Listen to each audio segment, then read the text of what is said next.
Salat merupakan rukun Islam yang kedua dan memang satu-satunya ibadah kata para ulama yang Allah Subhanahu wa taala perintahkan kepada umat Islam, umat Muhammad sallallahu alaihi wasallam yang diterima di langit adalah salat. Sementara ibadah yang lain semuanya di bumi. Semulia apapun ibadah itu semuanya Jibril alaihissalam yang membawanya dari langit. Tapi salat Nabi sallallahu alaihi wasallam diundang secara khusus untuk datang ke langit. Dan sudah masyhur kisahnya tentang Isra Mi'raj, bagaimana Nabi SAW dihibur oleh Allah Subhanahu Wa Taala setelah beliau merasa sedih sekali, dikenal dengan Amul Huzun, tahun kesedihan, karena pada tahun itu Nabi SAW kehilangan dua orang yang dicintainya. Pertama Abu Talib, pamannya, yang selama ini mendukung dakwanya dan meninggal dalam keadaan kufur. Sementara yang kedua adalah istrinya Khadijah radhiyallahu anha yang sangat luar biasa pengorbanan cintanya, kasih sayangnya, pengorbanan hartanya, dan telah dikarunia oleh Allah Subhanahu wa taala anak dari Nabi yang mulia, 6 orang anak. Akhirnya meninggal pada tahun itu dan dikenal dengan tahun kesedihan. Maka Allah Subhanahu wa taala menghibur Nabi kita Muhammad sallallahu alaihi wasallam dengan dua kejadian besar. Yang pertama, kejadian masuk Islamnya jin Nusaybin. Jadi ada jin dari wilayah Irak namanya wilayah Nusaybin. Jumlahnya banyak. Dan jin ini cara berimannya cuma mendengarkan ayat yang sudah beriman dasarnya kepada risalah Nabi sebelumnya, lalu mereka beriman, lalu mereka langsung menjadi da'i di kaumnya, gitu kan. Kemudian yang kedua, kejadian Isra Mi'raj, di mana Nabi SAW dinaikkan ke langit dan menerima perintah sholat. Tentu panjang lebar ceritanya. Yang kita ingin titik beratkan bukan kisah Isra Mi'rajnya, tapi bagaimana Nabi SAW menerima perintah sholat itu di langit dan ibadah yang lain adanya di bumi. Salat ini didefinisikan oleh para ulama adalah gerakan dan ucapan tertentu yang dimulai dengan takbir dan diakhiri dengan salam. Salat sebagaimana kita tahu banyak sekali jenisnya, ada yang wajib dan ada yang sunnah. Kalau yang wajib dimulai dari yang paling afdal adalah 5 waktu salat, kemudian diikuti dengan salat Jumat, kemudian datang setelahnya solat-solat yang mendekati wajib atau lebih tepatnya fardu kifayah. Wajib tapi tercukupkan dengan siapapun yang mengerjakan. Misal kalau sudah ada segelintir muslimin yang kerjakan maka hukumnya sudah gugur. Tapi kalau tidak ada yang kerjakan maka sifatnya wajib. Seperti solat istisqa, minta turun hujan.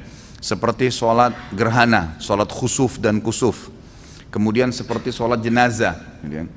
Ada yang sunnah sangat ditekankan, seperti sholat tahajud, sunnah muakkad namanya, tahajud, sholat duha, sunnah rawatib, sholat qabliyah dan ba'diyah. Ini semua sunnah-sunnah yang sangat dianjurkan untuk dikerjakan. Kemudian ada juga sholat yang nafilah. Nafilah artinya tambahan. Seperti masuk di dalamnya ada ulama yang merincikan seperti sholat taubat, sholat wudu. Ini sholat tambahan, gitu kan? Itu kurang lebih definisi sholat dan macam-macamnya. Baik, kita fokus kepada sholat yang ditekankan di sini, yang membuat seseorang itu berbuat dosa besar kalau dia meninggalkan sholat yang wajib. Sholat yang wajib. Dan meninggalkan sholat ini teman-teman ada dua hukum. Ada yang sampai pada tingkat kufur. Ini orang yang ini bangkang, nggak ada perintah sholat, dia bangkang. Maka ini sudah sampai pada tingkat kufur. Dia harus mengurangi syahadatnya. Kalau dia meninggalkan sholat malas-malesan, kapan dia mau dia sholat, kapan dia tidak mau enggak, kapan diawasin dia sholat, maka ini hukumnya dosa besar. Imam Adz-Dzahabi mengatakan meninggalkan sholat diangkat pertama dalil oleh beliau surah Maryam ayat 59 sampai ayat 60. A'udzu billahi minasyaitonir rajim, fa khalafa min ba'dihim khalfun adaa'us salata wattaba'us syahawat fasawfa yalqawna gayya illa man taba wa amana wa amila salihan fa ulaika yadkhuluna al-jannata wa la yudhlamuna syai'a. Maka datanglah sesudah mereka, jadi ada orang-orang kalau tidak sholat, maka apa yang terjadi? Akan datang generasi juga yang tidak sholat. Keduanya buruk nih. Pengganti yang jelek akan lahir dari orang-orang yang tidak sholat tadi, karena penggantinya juga generasi mereka nanti akan menyia-nyiakan sholat. Dan akhirnya setiap orang yang menyia-nyiakan sholat akan menuruti hawa nafsunya. Maka mereka kelak akan menemui kesesatan dan kesusahan hidup. Kecuali orang yang sempat taubat, lalu beriman kepada Allah, lalu beramal saleh, maka mereka lah orang-orang yang nanti kalau meninggal akan masuk ke dalam surga dan mereka tidak dizalimi sedikit pun. Allah subhanahu wa ta'ala juga berfirman di dalam ayat yang lain, surah Al-Ma'un ayat 4 sampai ayat 5. A'udzu billahi minasyaitonir rajim, fawailun lil musallin alladzina hum an salatihim sahun. Celakalah bagi orang-orang yang salat. Maksudnya adalah orang-orang yang lalai dari salatnya. Kata ulama tafsir adalah orang-orang yang sengaja menunda-nunda salat sampai keluar dari waktunya. Ini masuk dalam ancaman. Atau orang yang sengaja malas mengerjakan sholat kecuali kalau dilihat oleh orang atau diawasi, maka masuk dalam ancaman surah Al-Ma'un tadi. Juga orang-orang yang tidak sholat kalau meninggal tidak sempat taubat, walaupun itu dia hanya malas-malesan, dipastikan akan masuk ke dalam neraka terlebih dahulu. Dalam surah Al-Muddathir ayat 42 sampai ayat 43, Allah subhanahu wa ta'ala berfirman, di mana para malaikat penjaga neraka Saqar, ada neraka khusus untuk menyiksa orang-orang yang tidak sholat, namanya neraka Saqar. Dikatakan, ma salakakum fi Saqar, qalu lam naku minal musallin. Para malaikat nanti akan bertanya kepada orang-orang yang masuk ke dalam api neraka tadi, apa yang membuat kalian masuk ke dalam neraka Saqar ini? Maka mereka sendiri menjawab, mengatakan, kami dahulu tidak termasuk orang-orang yang mengerjakan sholat. Nabi kita Muhammad SAW menekankan sekali sholat dan menjadikan tolok ukur kesolehan seseorang dan perbedaan dasar antara keimanan dan kekufuran adalah sholat. Sabda beliau yang beliau sampaikan dalam hadis riwayat Tirmidzi dalam Kitabul Iman, An-Nasai juga menyebutkan dalam Kitabus Sholat dan beberapa perawi hadis yang lain. Kata Nabi SAW, al-ahdul ladzi bainana wa bainahumus shalah faman tarakaha faqad kafar. Perjanjian dan perbedaan dasar antara kita dengan orang-orang yang kafir adalah sholat.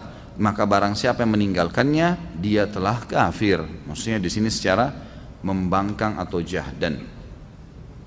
Di antara solat-solat itu ada juga hadis yang lain berbunyi, bainal abdi wa bainas syirki tarkus shalah. Hadis ini diriwayatkan oleh Imam Muslim dalam Kitabul Iman. Antara seorang hamba dengan kemusyrikan, dengan dosa-dosa berat yang bisa membuat kekal di api neraka adalah meninggalkan solat. Artinya orang yang rutin menjaga solat, dia akan jauh dari kemusyrikan. Di antara hadis yang lain juga disebutkan, riwayat Imam Ahmad dan Al-Mundhiri juga Al-Baihaqi, dan mereka semua menilai hadis ini sahih. Kata Nabi SAW, man taraka as-salata muta'ammidan faqad bari'at minhu dhimmatullah. Barang siapa yang meninggalkan salat secara sengaja, maka sungguh dia telah mencabut jaminan Allah dari dirinya. Atau dalam makna lain, sungguh jaminan Allah agar dia bisa mendapatkan rezeki pada hari itu, selamat pada saat dia meninggal masuk ke dalam surga, tercabut karena tidak sholat lagi. Kemudian di antara sholat 5 waktu itu, sholat yang paling afdal adalah sholat asar. Sebagaimana Allah subhanahu wa ta'ala menyebutkan dalam Al-Quran, a'udzu billahi minasyaitonir rajim, hafidhu 'alas salawati was salatil wusta wa qumu lillahi qanitin. Jagalah selalu salat-salat kalian, terutama yang diwajibkan, terutama ya, lagi ditekankan lagi salat yang pertengahan. Kata ulama pertengahan adalah asar, yang lebih kuat pendapat adalah asar, karena waktu pagi itu dihitung subuh dan duhur, dan waktu petang dihitung maghrib dan isya, maka asar berada di tengah-tengah. Juga ada hadis Nabi SAW, hadis ini diriwayatkan oleh Imam Bukhari dalam kitab Manaqibus Shalah. Kata Nabi SAW, man fatathu salatul asri habita amalu. Barang siapa yang luput melaksanakan sholat asar, maka dalam bentuk pengingkarannya, memang dia tidak mau sama sekali mengerjakannya, maka amal ibadahnya yang lain akan dihapus atau gugur, akan menggugurkan semua ibadah dia yang lain. Kemudian saya ingin titik beratkan di sini kepada teman-teman, masalah sholat ada juga hal-hal yang ingin saya tambahkan yang harus diperhatikan. Seperti misalnya usahakan selalu sholat di awal waktu, maksimalkan itu. Jadi usahakan dijadwalkan, ya. Lebih penting, bahkan dijadikan sebagai momen lebih penting daripada makan pada saat kita lapar, yaitu dengarkan azan sudah ada di masjid, terutama bagi laki-laki. Bagi perempuan sudah standby tentu di sejadahnya. Kalau di masjid-masjid, kalau musala kantor, kalau rumah dia di rumah, ya dia di rumahnya, gitu ya. Maka harus maksimal, usahakan azan, tidak ada aktivitas yang lain. Para sahabat Nabi Ridwanullahi alaihim kalau sudah mendengarkan azan, mereka berhenti dari segala aktivitas, tidak ada lain yang dikerjakan. Mereka langsung menuju ke sholat karena itu panggilan dari Allah. Hadis Bukhari berbunyi, Nabi SAW mengatakan, Pada saat ditanya amal apa yang paling Allah cintai, maka beliau mengatakan as-salatu ala waktiha, salat di awal waktunya. Kemudian hadis yang lain juga, dan saya sarankan teman-teman lakukan walaupun sekali seumur hidup nih. Kata Nabi SAW, siapa yang selama 40 hari tidak ketinggalan takbiratul ihram imam, maka dijamin baginya selamat dari sifat kemunafikan. Insya Allah tidak akan pernah dusta seumur hidup, tidak akan pernah memungkiri janji, dan tidak akan pernah juga dia mengkhianati amanah. Yang kedua teman-teman sekalian, usahakan dalam sholat menghadirkan kehusyuan, konsentrasi. Khusyuk ini wajib, namanya tumakninah, ketenangan dalam sholat. Dimulai dari tenangnya seseorang mengucapkan bacaan, gerakan, melakukan gerakan, jadi Allahu Akbar dengan tenang. Lalu kemudian mulai dari membaca iftitah, dia menikmatin bacaannya, nikmatin kalimatnya, karena per hurufnya, kata ulama, apa yang diucapkan dalam sholat dan pergerakannya ada nilai pahalanya. Jadi pertama usahakan awal waktu, gitu kan? Dan dari 5 waktu sholat ini usahakan 5 waktu sholat semuanya tidak kehilangan, terutama subuh.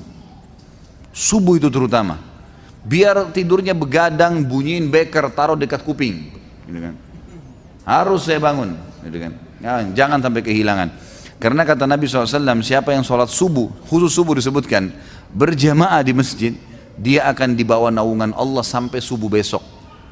Nggak akan celaka, nggak akan diganggu orang, dan seterusnya, gitu kan? Nggak akan diganggu oleh syaitan, gitu kan? Akan dilindungi, dalam hadis yang dikatakan akan dilindungi dari segala keburukan termasuk syaitan. Yang kedua tadi saya sudah bilang, bagaimana seseorang itu konsentrasi dan khusyuk, gitu kan?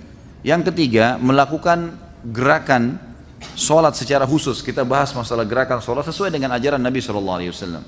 Jadi jangan sampai gerakan sholatnya salah, gitu kan.